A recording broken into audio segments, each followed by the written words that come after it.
안녕하세요. 유력합니다. 네, 오늘 어떤 게 궁금하신가요? 저번 시간에는 네, 깨달음을 얻는 방법에 대해서 말씀을 하셨는데요. 네, 이 깨달음을 얻는 방법을 이론적으로 배웠어요. 네, 깨달음을 얻고 싶은 마음이 생겼는데 또 깨달음을 얻지 못하는 사람들이 많지 않아요. 그렇죠. 깨달음을 얻지 못하는 그 이유는 무엇일까요? 깨달음을 얻지 못하는 이유는 지난번에도 한번 설명드렸는데 그 본인이 가장 중요한 건 나는 깨달을 수 있다, 나는 할 수 있다라고 정확히 본인이 확신이 있어야 되는데 그 확신이 없기 때문에 그렇죠. 왜냐하면 사람들은 대부분 지난번에도 말씀드린 것처럼 깨달음이라는 건 어떤 뭐 수행자들이나 오랜 시간이 걸리고 굉장히 어렵고 힘들고 이런 거라고 생각하기 때문에 본인 스스로가 안 된다고 생각하기 때문에 어려운 거죠. 근데 저 같은 경우에는 뭐 오랜 시간 수행한 게 아니고 불과 한 2년? 제가 이것에 관심을 가진 이후부터 한 2년 정도도 안 돼서 저는 나름대로의 제가 저 자신에 대해서 정확히 안다고 생각하고 있기 때문에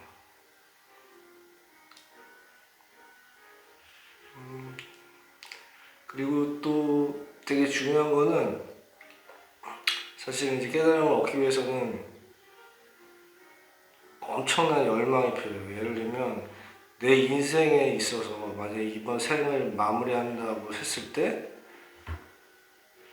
이번 생에서 너의 진짜로 마지막 한 가지 소원만을 들어줄 수 있다. 만약에 신이 이렇게 얘기한다면 그러면 나는 진정으로 깨닫고 싶습니다. 라고 말할 수 있는 사람. 그런 열망이 있는 사람만 깨달을 수 있기 때문에 어려운 거죠. 근데 이 깨달음을 얻는다는 것 자체가 얼마나 좋은 것인지, 이게 얼마나 진짜 궁극의 행복을 얻을 수 있는 것인지, 고통을 끝낼 수 있는 것인지, 그리고 진정한 자유를 얻을 수 있는 것인지 사람들이 모르기 때문이죠. 그 가치를 안다면 다들 어떤 직장인이나 어떤 뭐 사업체를 운영하거나 아니면 어디에 소속돼 있더라도 어떤 삶을 살아가는 사람들일지라도 다 깨달음을 얻을 수가 있는데 그렇지가 않은 거죠. 그러면 그 신앙심이 두터운 그 신자들 있잖아요. 그렇죠. 기독교나 불교나 뭐 부처님을 믿거나 하나님을 믿거나 이런 신자들은 새벽 기도도 가고 뭐 백일 기도도 가고 뭐 삼천배를 기도를 하고 하잖아요. 그럼 그런 분들의 그 신앙심은 두터운 신앙심과 이 깨달음의 차이는 무엇일까요?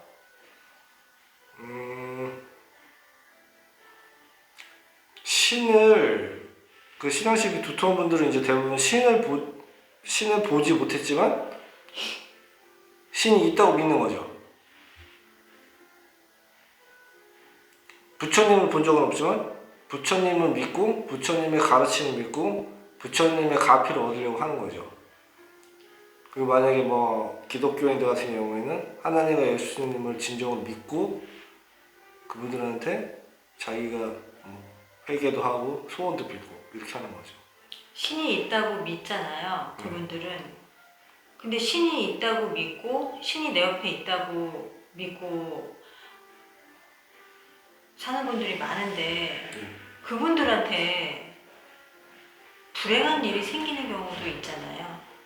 그렇죠. 뭐 예를 들어서 새벽 기도를 가는 할머니가 괴한에게 공격을 당해서 안타까운 일이 생기거나 그리고 뭐 버스를 대절해가지고 절로 기도를 갔다가 오는 길에 교통사고를 당해서 또 안타까운 일이 생기는 경우도 있고, 신이 있다면 왜 나를 믿어주고 나를 사랑하는 신자들한테 그런 고통과 안타까움을 주시는지, 신은 도대체 어떤 생각을 가지고 그렇게 불행을 맛보게 하는 건지 그것도 궁금하네요.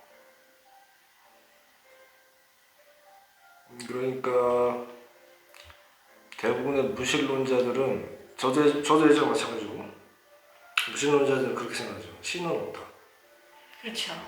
어떻게 그렇게 극악무도한 어떤 막 불행한 일을 겪게 하고 고통을 겪게 하고 사고가 나게 하고 천재지변을 일으키고 그렇게도 생각을 하시잖아요, 대부분. 그거는 이제 좀 단순하게 예를 들면 좀 이 생을 먼 관점이 아니고 아주 짧은 이번 생에서만 관점에서 봐서 그래요. 그러니까 생이 이번 생이 처음이자 마지막이다. 이번 생이 끝이다. 이런 식으로 생각하기 때문에 예를 들어서 그렇게 따지면은 부처님께서 모든 것을 인과응보 보고 잘못한 게 있으면 꼭 벌을 받고 잘한 게 있으면 꼭 공덕이 쌓여서 네가 복을 받는다 라고 말씀하셨는데 이번 생에서 엄청난 잘못을 저질렀는데 계속 잘 살고 부자로 살고 하다가 죽는 사람도 있고 어떤 사람은 진짜 잘못을 많이 하고 죄도 많이 짓고 살인도 많이 하고 했는데 크게 뭐 불행하지 않게 살다 가는 사람도 있고 어떤 사람은 또 막 되게 착하고 행복한 착하게 막 다른 사람들한테 베풀고 그렇게 살았는데도 가난하고 불행하게 살다가 가는 사람도 있고 그러면 인과응보가 맞지 않는 거잖아요. 근데 사실은 이 생이라는 거는 인간의 생, 인간의 이 생이라는 거는 어마어마한 윤회를 통해서 어마어마하게 오랜 세월 동안 살아가는 겁니다. 자기만 모를 뿐이지. 윤회라는 거는 또다시 환생을 한다는 얘기인가요? 네. 계속 환생이 반복된다는 얘기죠? 100%죠. 그리고 이 생에 불행한 일을 겪고 힘든 삶을 살았으면 다음 생에는 또 반대의 삶을 살 수도 있다는 얘기네요. 정반대의 삶을 사는 거죠. 복을 짓고 살았으면 다음 생에는 또 그 복에 대한 더 좋은 환경에서 태어나서 살 수 있는 인생을 경험할 수 있다는 거잖아요. 그렇죠. 근데 항상 그런 식으로 생각해야 되는데 뭐냐면 내가 행복하다라는 건 불행을 겪어보지 않으면 진정한 행복이 뭔지 모르듯이 또 진정한 불행을 겪어보지 않으면 진정한 행복이 뭔지 모르는 것처럼 또 진정으로 사랑해보지 않은 사람은 그 사랑이 뭔지 모르는 것처럼 그렇게 반대되는 것들을 오랜 생을 통해서 경험해보는 겁니다. 그러면은 이 생에 나쁜 짓을 하고 엄청 포악한 행동을 한 사람이 삶을 마감하게 되고 지옥으로 간다. 또 복을 많이 짓고 착한 일을 한 사람은 또 천국으로 간다. 뭐 이런 얘기가 있잖아요. 우리 쪽이 다 알고 있고. 그럼 지옥에 가서 벌을 받고 또 다음 생에 환생할 때는 악조건에서 태어나가지고 삶을 살아야 되고 아니면 복을 지은 사람은 또 천국에 가서 행복한 삶을 살다가 또 환생이 돼가지고 행복한 삶을 사는 건가요? 예. 그러니까 그 지금 말씀하시는 건 기독교적인 세계관과 불교적인 세계관이 짬뽕이 되어 있는 건데 기독교에서는 윤회를 인정하지 않아요. 천국을 가든 지옥을 가든 이번 생에서의 너의 어떤 그걸 카르마라고 하는데 행위의 결과로서 너는 분명히 심판받아서 천국을 가든지 지옥을 갈 것이다. 이렇게 돼 있잖아요. 사실은 천국이나 지옥이라는 건 없는 겁니다. 뭐 기독교인들이 보시면 좀 이상한 소리 한다고 하실 수도 있지만, 왜냐하면 생이라는 게 만약에 사람을 괴롭히게 되면 괴롭힘을 당하는 사람의 입장은 이해하지 못하기 때문에 그 다음 생에서는 괴롭힘을 당하는 사람의 입장으로서 살게 되는 게 생이죠.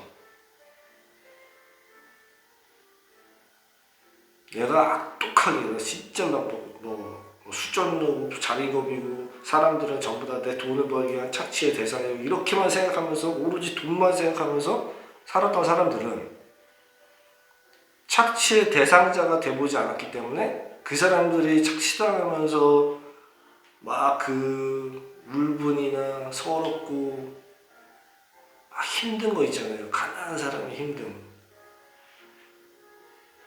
그런 걸 모르기 때문에 그런 경험을 하게 되는 거죠. 근데 사실은 이 생이라는 거는, 그 윤회라는 거는 뭐냐면 쉽게 말하면 그 신께서 만들어 놓으신 가상현실 체험 시뮬레이션 프로그램이죠. 끝없는.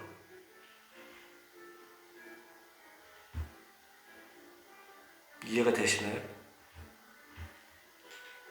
그래서 그 가상현실 시뮬레이션이 계속 돌아가기 때문에 그거를 이제 불교나 힌두교에서는 윤회라고 말하는 거고. 근데 그거는 사실입니다. 가상현실 시뮬레이션이 끝나는 순간, 그게 끝나려면 그 모든 생에 대한 모든 체험을 다 하고 자기 스스로가 누군지 깨닫는 순간 그 윤회가 끝나는 거예요.